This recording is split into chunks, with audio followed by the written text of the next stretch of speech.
అక్రమ హోర్డింగ్స్ పై సంచలన విషయాలు. హోర్డింగ్స్ మాఫియాపై హైడ్రా ఉక్కుపాదం.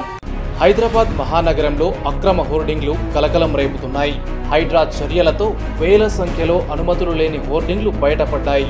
ఈ బాగోతం వెనుక భారీ కుంభకోణం దాగి ఉన్నట్టు అధికారులు గుర్తించారు. దశాబ్ద కాలంలో ఈ మాఫియా వేల కోట్ల రూపాయలు కొల్లగొట్టింది. ఈ అక్రమ హోర్డింగ్ల బాగోతం ఏమిటి? దీని వెనుక ఎవరున్నారు? ఈ కుంభకోణాన్ని హైడ్రా ఎలా పసిగట్టింది అనే విషయాలు ఇప్పుడు తెలుసుకుందాం. భాగ్యనగరం గత దశాబ్ద కాలంలో ఎంతో విస్తరించింది. హోర్డింగ్లు సైతం పెద్ద సంఖ్యలో వెలిశాయి. హోర్డింగ్ల వల్ల ఏటా ప్రభుత్వానికి 1200 కోట్ల రూపాయలు రావాలి. కానీ కేవలం 50 కోట్ల రూపాయలు మాత్రమే వసూలవుతున్నాయి. అంటే 1150 కోట్ల రూపాయలు అక్రమార్కులు కొల్లగొడుతున్నారు. గత ప్రభుత్వం ఈ విషయాన్ని చాలా తేలిగ్గా తీసుకుంది. కంచె చేను మేసింది అన్న చందంగా ఈ కుంభకోణం వెనుక గత అధికార పార్టీ నేతలే ఉన్నారు. కొత్త ప్రభుత్వం కొలువుదీరిన తర్వాత హైదరాబాద్లోని అక్రమ హోర్డింగ్లపై దృష్టి పెట్టింది.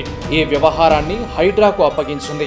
దీంతో రంగంలోకి దిగిన హైడ్రా హోర్డింగ్లు నిర్వహించే తెలంగాణ అవుట్డోర్ మీడియా అసోసియేషన్ సభ్యులతో సమావేశం నిర్వహించింది.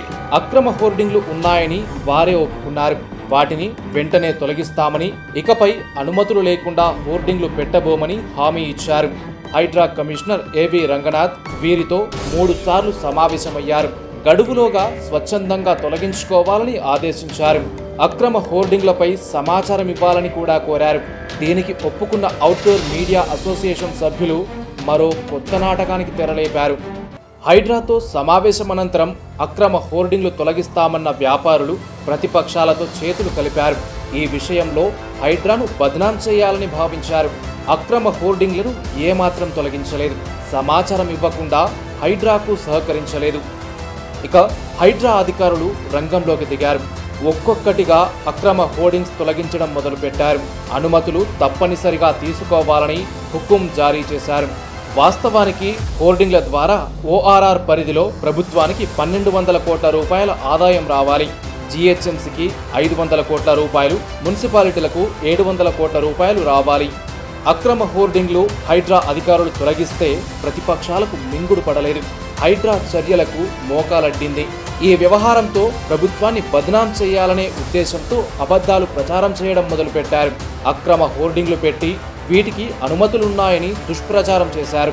హైడ్రా సిబ్బంది పర్మిషన్ కాపీలు ఇవ్వాలని అడిగితే నీళ్లు నమిలారు. ఏం చేయాలో దిక్కుతోచక మీడియా ముందు నటించడం ప్రారంభించారు.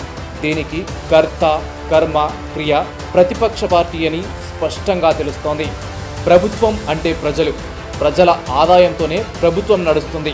ప్రభుత్వ ఖజానాకు గండి కొట్టడం అంటే ప్రజాధనం దోచుకోవడమే. ప్రజల ఆదాయం పక్కదారి పట్టకుండా హైడ్రా చర్యలు తీసుకుంటే అక్రమార్కులకు మింగుడు పడటం లేదు. ఇది మీ సమాజం, మీ నగరం, మీ హక్కులు. అక్రమాలను సహించకండి.